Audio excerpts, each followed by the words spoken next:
Welcome back to Sister Brunch with me, Fanchon Cox. And me, Anya Adams. We're back and talking to you about Black Women Plus, working in media, entertainment, and the arts. Today's show is our fifth and last episode of our Time's Up series on safety, equity, and power in Hollywood. We'll be asking how we can move forward as Black women in Hollywood and the media at large, ways to keep up momentum and push for change, and what the challenges ahead might be. Yes, and we have two amazing guests here today who have been running things, really dedicated to doing this, and we're both just so excited to have you on. So we've got Latasha Gillespie. She's head of global DEI at Amazon Studios, and Miki Woodard, head of Good Robot at Bad Robot Productions. And we're going to get into what that actually means here in a second. But first, I'll tell you a little bit more about Latasha. Latasha Gillespie has over 20 years of experience with Fortune 50 organizations leading successful global strategic initiatives and is currently the global head of diversity at Amazon Studios, also at IMDb and Prime Video. She is credited for the company's participation in the HBCU Partnership Challenge and leading the creation of Amazon's first Conversations on Race and Ethnicity Core conference. Black Enterprise Magazine named Latasha one of the 2019 most powerful women in corporate diversity. Yes. And she is a 2018 Ebony Magazine Power 100 honoree. I gotta talk about Miki Woodard now, though, because, this woman is also amazing. So Miki leads corporate social impact, employee engagement, diversity, and cultural initiatives at Bad Robot Productions. She's a senior advisor of the Katie McGrath and J.J. Abrams Family Foundation, and she helps manage the family's philanthropic portfolio. She also serves on the board of several charitable organizations, including the California Advisory Board of the Trust for Public Land, and is the current board chair of the Nonprofit Community Coalition. So we're so glad to have you both here. Thank you. Welcome, welcome. Thank you. Yes. So glad to have you. And we always like to start off our regular episodes with kind of just hearing how our guests got to where they got to, because we really want to be inspiring for younger women maybe, or women who are transitioning in their careers to kind of become what you all are doing. So Miki, do you want to start? How did you end up doing what you do? Yes. A very crooked path. Those are the best. Mm-hmm. When I talk to young women, I always tell them, looking back, it makes sense. Going forward, it didn't always. And you have to be open to the opportunity that you might not have thought about, because that's really what guided me this whole way through. I started doing this work over 20 years ago, very long time, at a talent agency, working with their clients. But here's the ironic part of that. One of their clients was J.J. Abrams and Katie McGrath. No. Whoa. So wow. That tells you that sometimes this path is just made for you.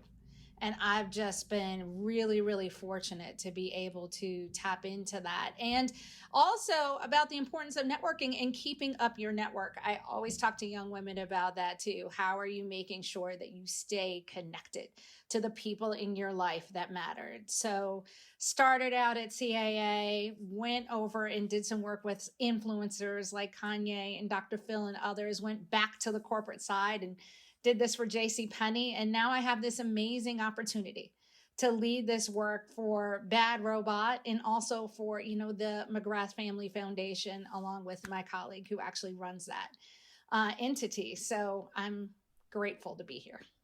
Oh, that's my goodness. Awesome. That's that. Don't burn your bridges, y'all. Don't burn your bridges. And we've said many times on this podcast that when you get opportunities, you need to kick ass. Like you need to be somebody that other people ask about later. So, oh my goodness, you started those relationships that long ago. You need to also call the crowd and see who you like and who you want to be connected to. Because when you find those people before they've exploded, you know their true self. Amen. What about you, Latasha?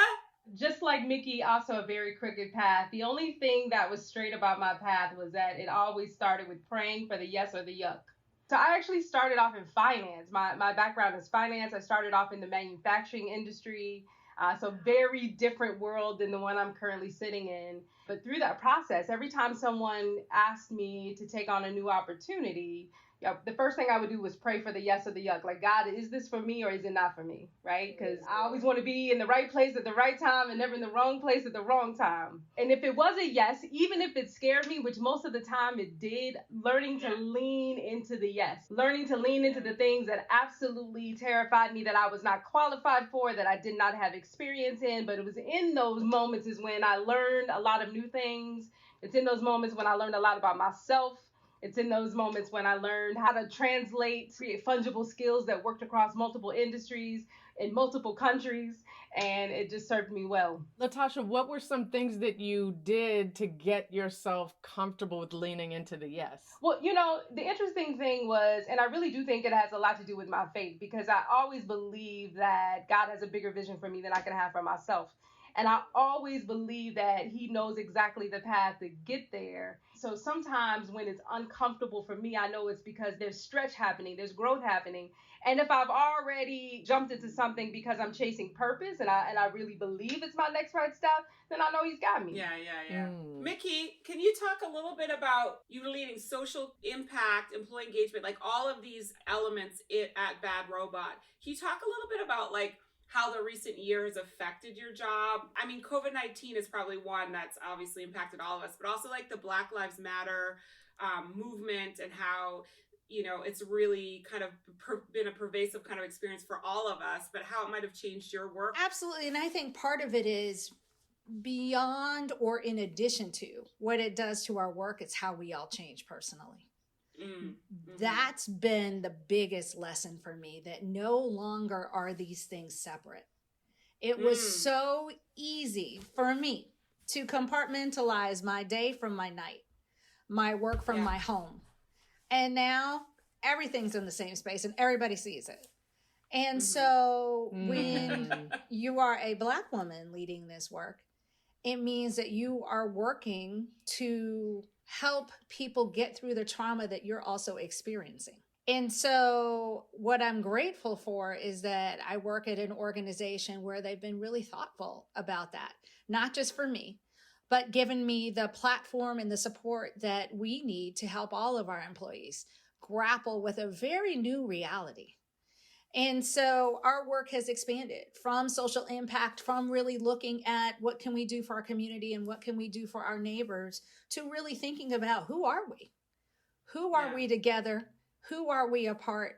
How do we learn more about each other? How do we support each other? How do we see each other differently? How do we respect each other? It's been all of those lessons that have translated into programming and support and all kinds of very specific activations. But the core of it really is about humanity and how the last year has really taught us to start there and then think about how that applies to work. Hi, it's Anya, and you're listening to Sister Brunch. Stay tuned. We'll be right back.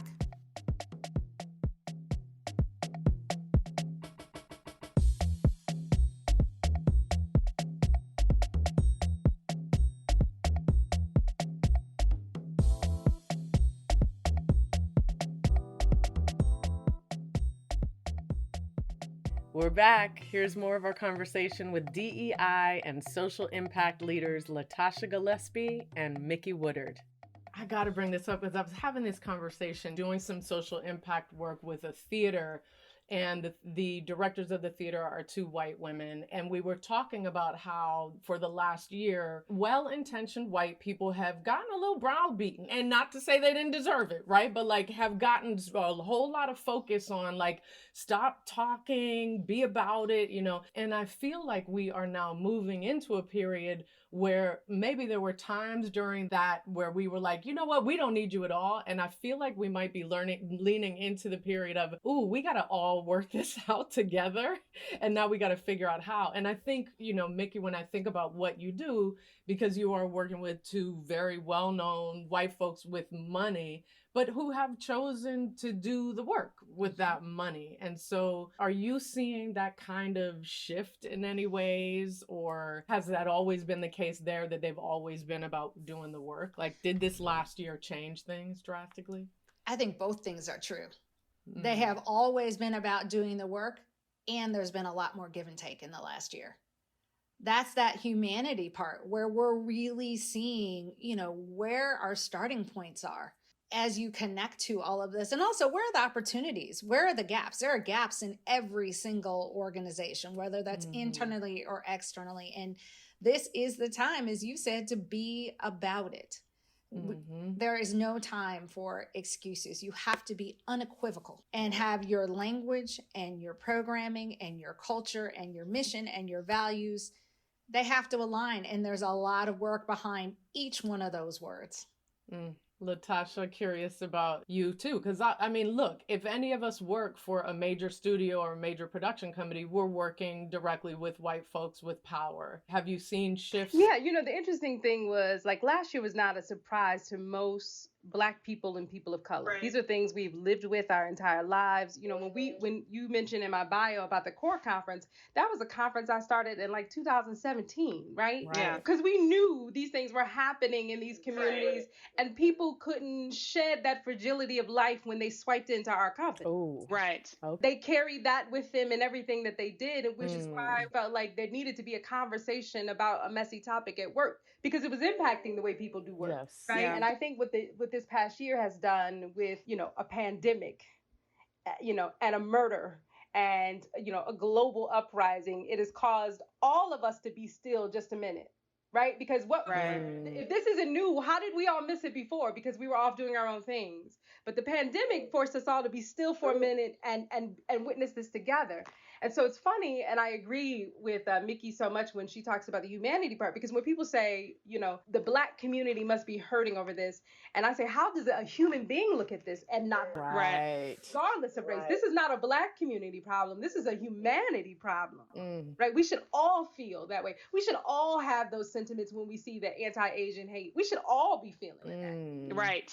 And so I think what this past year has allowed us to do is be very intentional in language and to call a thing, right? That we no longer have to dance around and pacify and sugarcoat things. We can actually call things what they are. We can talk about oppression as it shows up on screen. We could talk about oppression porn. We could talk about how these stereotypes and tropes are actually hurting our ability to see each other as human beings, right? We can call a thing, and we can also say, guess what? It's not okay for you to say George Floyd died, because he didn't. He didn't have cancer. He wasn't, 100 years old and died of old age. The man was murdered. Yeah. Right? And so it allowed us to be very intentional about our language and then be very intentional about our actions. So if the man was murdered and we believe that it was anti-Black racism specifically, then the solve for that is not going to paint a kindergarten classroom. Right. The solve for that is not tutoring. Right. The solve for that is systems and structures. Yeah. Power, funding. That's the solve for that.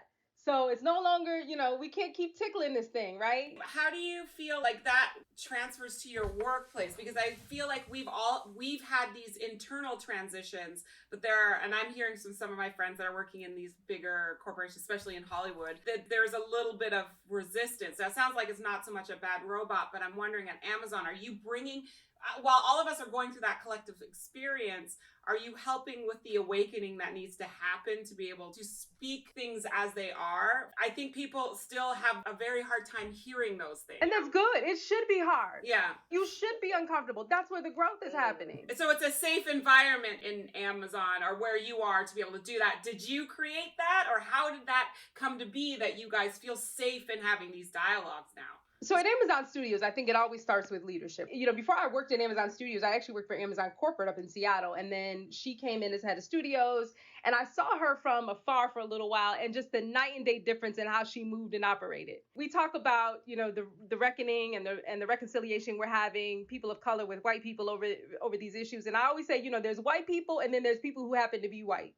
Yeah. Mm-hmm. And so people who happen to be white are the people that you see are very intentional about their actions, are very intentional about their language, are humble to seek diverse perspectives when it's an area that they don't know, right? And so when you see that and you see how somebody moves, you go, oh, I can rock with you. So when she asked me to come down to studios and stand up this work, I was like, absolutely. Mhm. I have had a freedom and empowerment to do just that, to like get us comfortable with language, to push back when people want to paint kindergarten classrooms and playgrounds and stuff and be like, no, that's not what we're going to do. Right. Yeah. But you could go hire 3 Black, Latino, and Asian writers. We fully support that. What kind of budget do you need for that?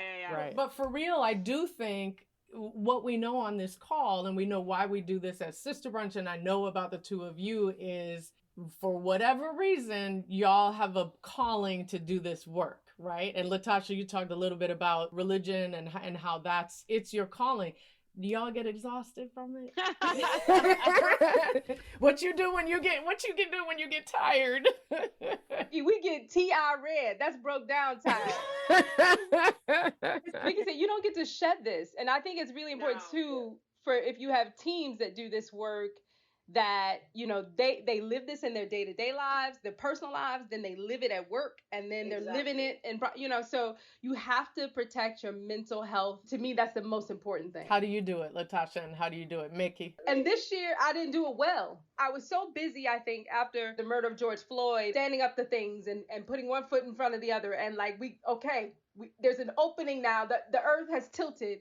Move, let's go, action, let's get some things done. But then there came a moment, though, where it washed over me, and it was a crippling feeling, because I have 2 Black sons, one just graduated from Howard and one with another year to go. I have a Black husband. I have a Black father. One of my brothers has been a victim of police violence and brutality. So sometimes when that stuff washes over you, when you have that moment to be still, you don't realize how it impacts you. And I actually had to take a little time to unplug and step away. Which is amazing that you were able to do that, because I do feel as Black women, we do exactly what you were just saying, which is like, oh, here's an opening, we gotta go, don't stop, keep going, we gotta go. And it's really hard for us to step back because it won't get done. It won't get done. We feel like it won't get done. But you know what? Listen, if we don't put our own oxygen mask on first, then we can't be of any good to anybody else. So I'm a big believer in being open and transparent about mental health. And I'm also a big believer in Tiny Baby Jesus. And I'm also a big believer in therapy and long baths. Not bad. Miki looks like she has something to say about that. Tell us, Miki. I agree with everything Latasha just said, but I also think my lesson has been balance is fleeting. Yeah. So I can strive for it. I can say, oh, I got it. I got it this week. I got 6 hours of sleep, 4 nights out of the week. And then you realize the next week it's tipsy-turvy again. And so for me, it is that kind of consistency and aiming for more consistency in thinking about myself. But it's really hard to do. And this work does become personal. And I also think a great point that Latasha made is about the teams that you work with, because you're not just holding up yourself, you're holding up your team. Yeah. My team is a full team of color. Oh, that's and fantastic. So we are all absorbing this in our own ways, in our own communities, in our own families. I know for me, my saving grace has been during all of this, the opportunity to do this work and do it closer to my family. And being here with them, you got to find what are the small wins, because there are pieces of this that I'm really grateful for, and others that have been extraordinarily difficult. And also, I would say, though, find that thing that brings you joy. Hey, y'all, you're listening to Sister Brunch with Anya Adams and Fanchon Cox. We'll be right back.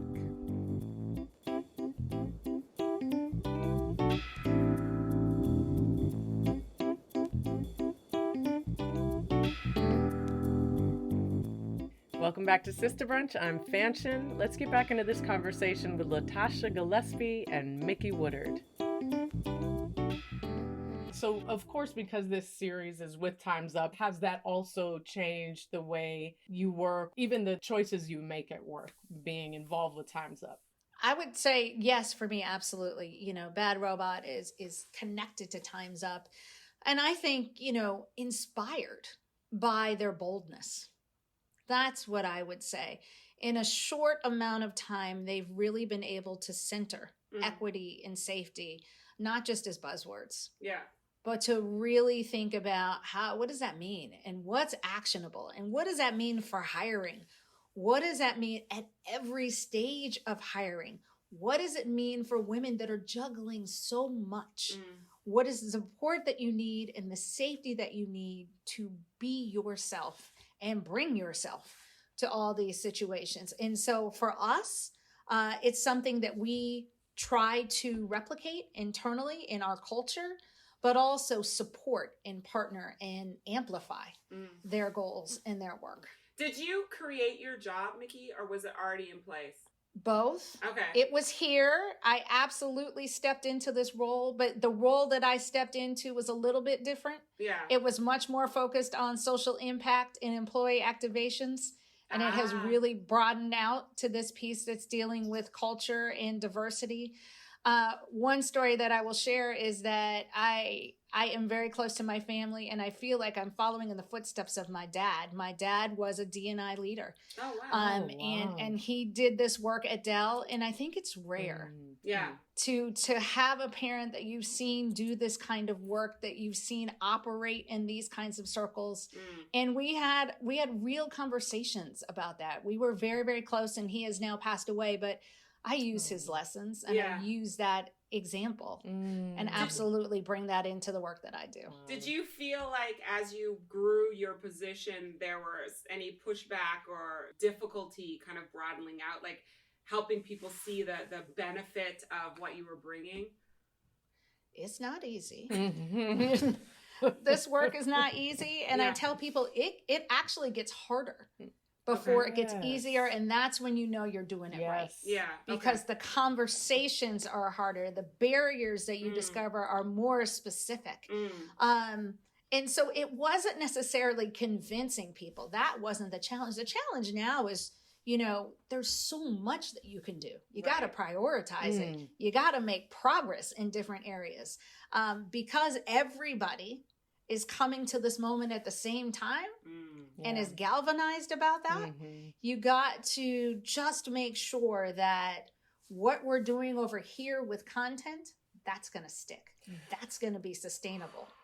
And then we got to go over here and do the next piece. It's more of that and how big this role can be, and just making sure that growth really does equate to real long-term change. I'm about that.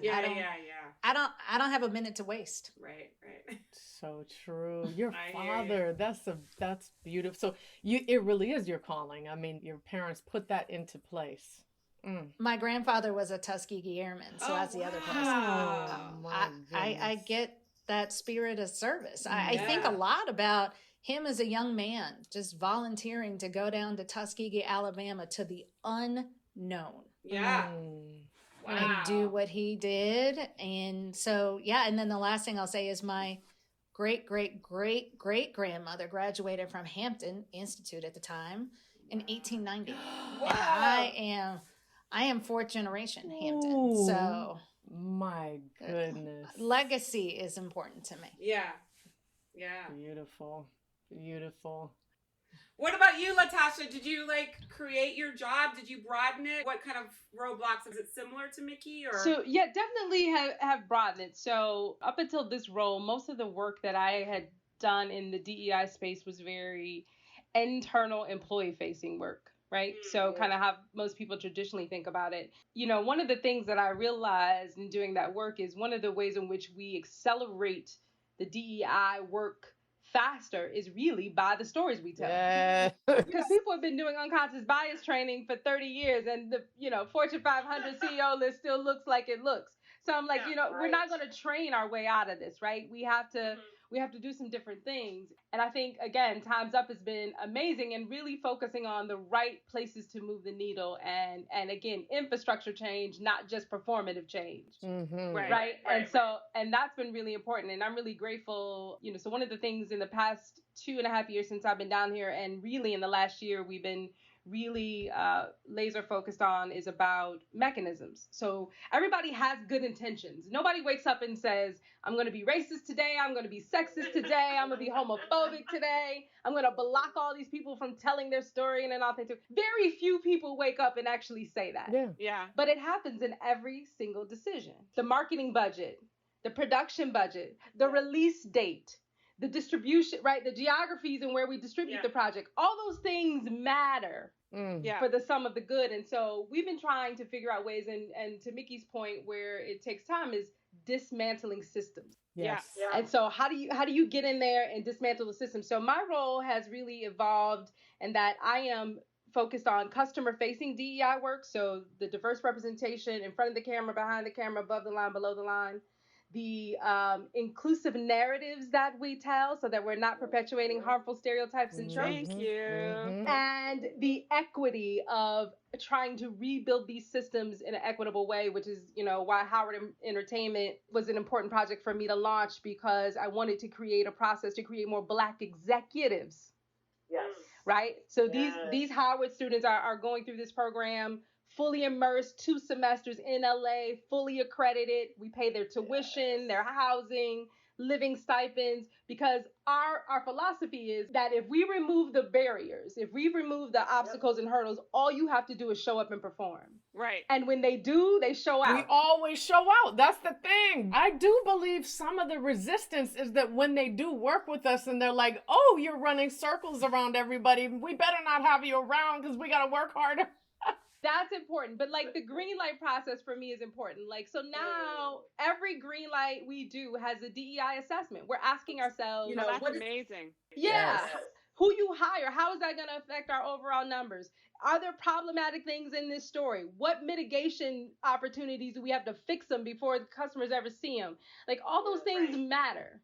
And so not to say that we don't, green light some things that maybe don't appeal to Black and brown audiences, but it's a conscious decision now versus we got 5 out of 10 that look like this. Right? That's fantastic. That's really fantastic. And it's so exciting to hear that you guys were able to broaden your scope and your influence in such major companies. It's really exciting. And I love that when we were talking about self-care, that, something that we all want to be better at is delegating, but we don't have anybody to delegate to. If these executives, especially those, in an executive position, how do you mentor if we're not there? So I think both of you are also in color entertainment, Kelly Edwards, color entertainment. Are you both in that too? Kelly's amazing. She's amazing, yes. And so I love these programs. Like, this is how we know we will be able to get our self-care, because we are going to help mold and pave the way for the next executives. And then they'll be able to step in and help determine what the content is. I think, too, a lot of people, Franchin and I did a podcast a couple months ago where it was like we were talking about all these people calling us for lists. And our response was like, well, what have you been doing to build those lists? Don't be fucking coming to me, excuse my language.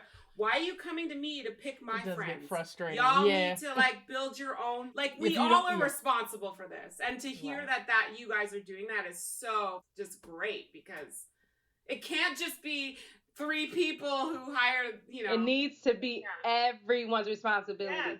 Everyone's responsibility. And, Black women, you talked about Kelly Edwards. Let me just say, women like Miki, like you, Fanchin, Kelly, when, I came into this industry without the years of knowledge and background. I came from manufacturing and then tech and then whatever, right?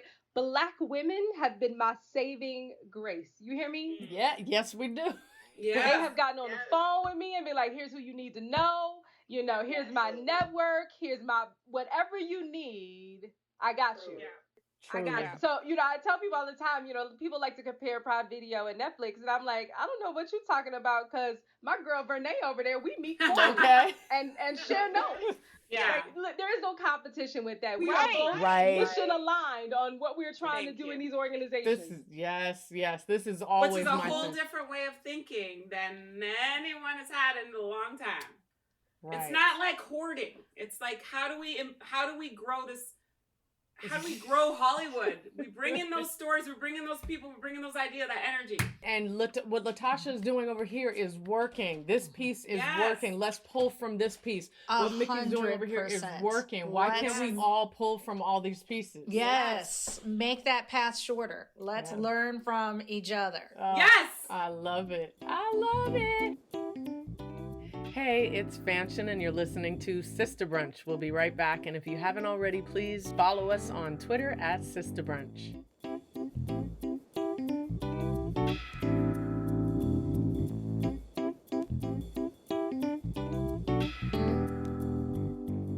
We're back. Here's more of our conversation with DEI and social impact leaders Latasha Gillespie and Miki Woodard.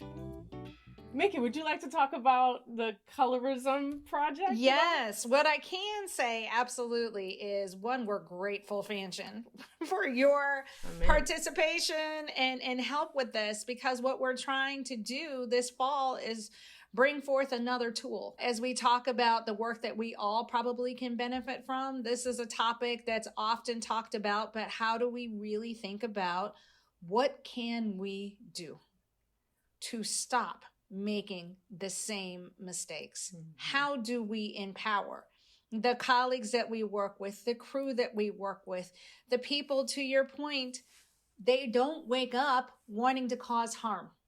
So with this tool on colorism, we want to tackle this really hard topic and talk about how we can all do this work thoughtfully, differently, and with the resources and education to hopefully make a different choice and have a lasting impact. And so we're working really hard with Time's Up, with Color of Change, and with other organizations to bring this forward. What I love about it is that I've had a colleague say before something along the lines of like, I mean, when are you going to be satisfied?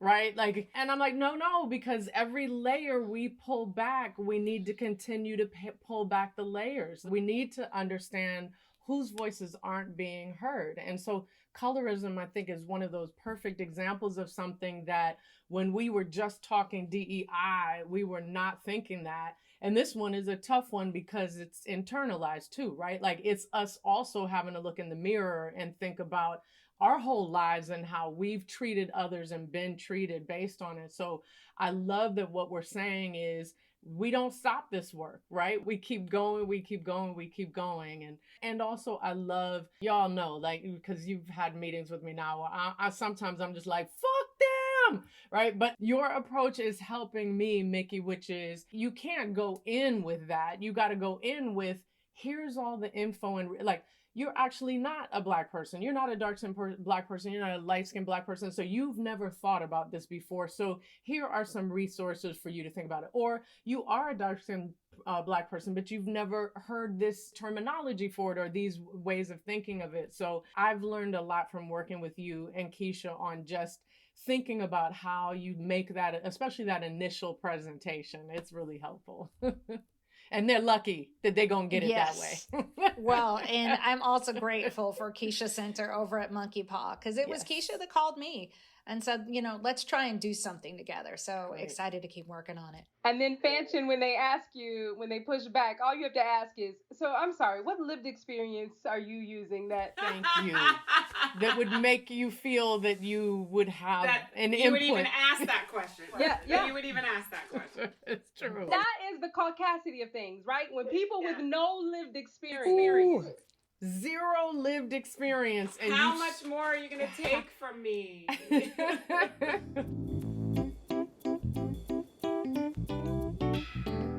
We are going to wrap up, but let's trust y'all will be back on. We will have this again. Hopefully Time's Up will be like, it was so fabulous. We're going to do 10 more. But do you two kind of have any final words, especially about our women who listen, who, you know, maybe they're growing up in West Virginia and they want to be in the industry, that really kind of want to follow in your footsteps? Have you got some kind of final words? You know, for me, I think, I talked about, leaning into the yes and doing things that scare you. And this is something that I've come to in the latter part of my life. One of the reasons why I even change my hair all the time is it's a mechanism to make me comfortable being uncomfortable. Because I think as women and as people of color, and then so women of color acutely, we are less risk averse than our counterparts. And I would start to, do some self-analyzing on why that is.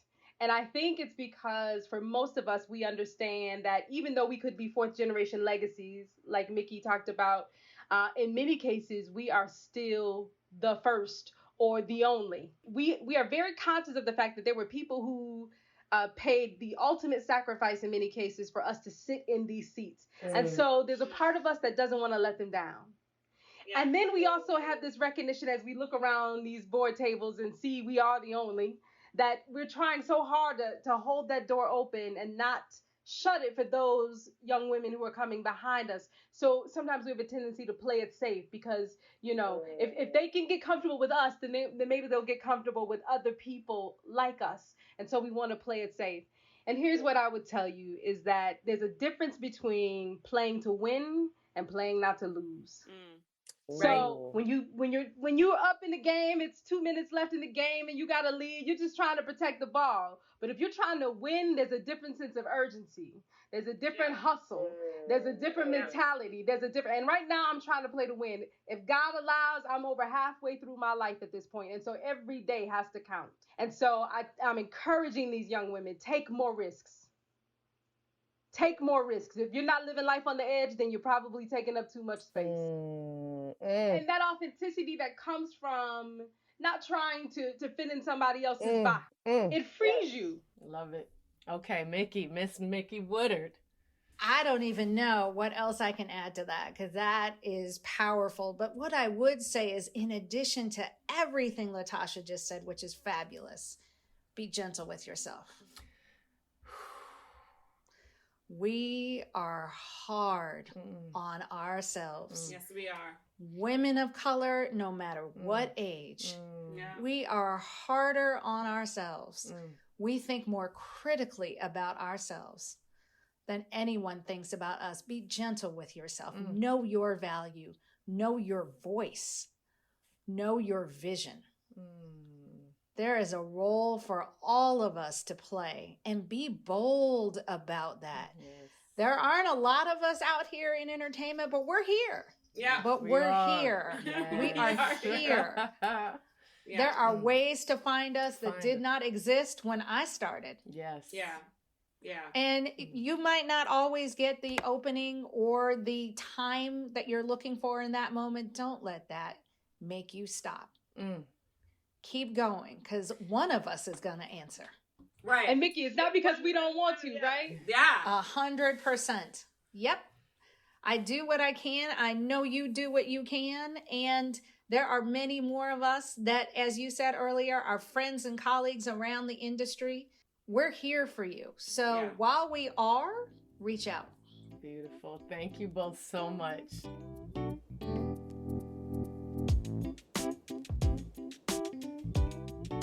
Thank you so much for listening to Sister Brunch with Anya Adams and me, Fanchon Cox.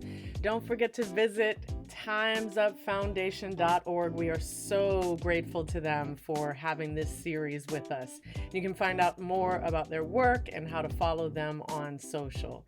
You can also follow us on Instagram at Sister Brunch Podcast. We're also on Twitter at Sister Brunch and on Facebook at facebook.com/Sister Brunch Podcast. And also, please don't forget to subscribe and rate and review our show and share it with others. This episode was created in partnership with the Time's Up Foundation. Our show producer is Brittany Turner. Our executive producer is Christabel Nsiabwadi. We acknowledge that the land we record our podcast on is the original land of the Tongva people here in Los Angeles.